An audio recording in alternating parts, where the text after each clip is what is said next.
আসসালামু আলাইকুম। আশা করি সবাই ভালো আছেন। আবারও আপনাদের মাঝে অনেক সুন্দর একটি রোমান্টিক লাভ স্টোরি নিয়ে আসলাম। আজকের লাভ স্টোরিটা হলো মোবাইল ফোন কিনতে গিয়ে প্রেম। তো আপনারা তো বুঝতেই আছেন আজকে লাভ স্টোরিটা কতটা রোমান্টিক হতে চলতেছে।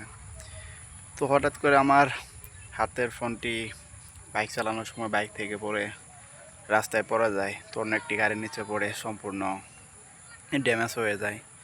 তো তার জন্য আমি একটি ফোন কেনার জন্য বসুন্ধরা সিটিতে গেছিলাম।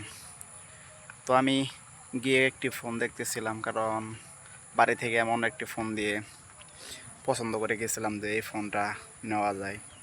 তো আমি গিয়ে ফোন দেখতেছিলাম, তো আমার পিছন সাইডে একটি মেয়ে দাঁড়িয়ে আছে। সে হঠাৎ করে আমাকে ডাক দিয়ে বলে যে আমিও একটা ফোন নেব, কী ফোন নেব বুঝতেছি না, তো আপনি যদি একটু বলে দিতেন। তো আমি তার দিকে তাকাই, তাকিয়ে দেখি তার চেহারাটা অনেক সুন্দর, তার চোখ দুটা মায়াবী। তো সব কিছু মিলে তাকে আমার অনেক ভালো লাগে প্রথম দেখাই। তো আমি তাকে একটা ফোন পছন্দ মতো নিয়ে দিই। নিয়ে দেওয়ার পরে সে আমাকে বলে যে একটা জিমেল খুলে দেন। তো সব কিছু খুলে দেওয়ার পরে সে ফেসবুক আইডিও খুলে দিতে বলে। তো ফেসবুক আইডি যখন খুলে দিই সে বলে যে আপনার আইডিতে রিকোয়েস্টে দেন। তো যে আমার আইডিতে রিকোয়েস্টে দিলাম, তো তখনই দেখি যে রাতে হঠাৎ করে সে মেসেজ দেয়। তো এরকমভাবেই কথা বলি তার সাথে।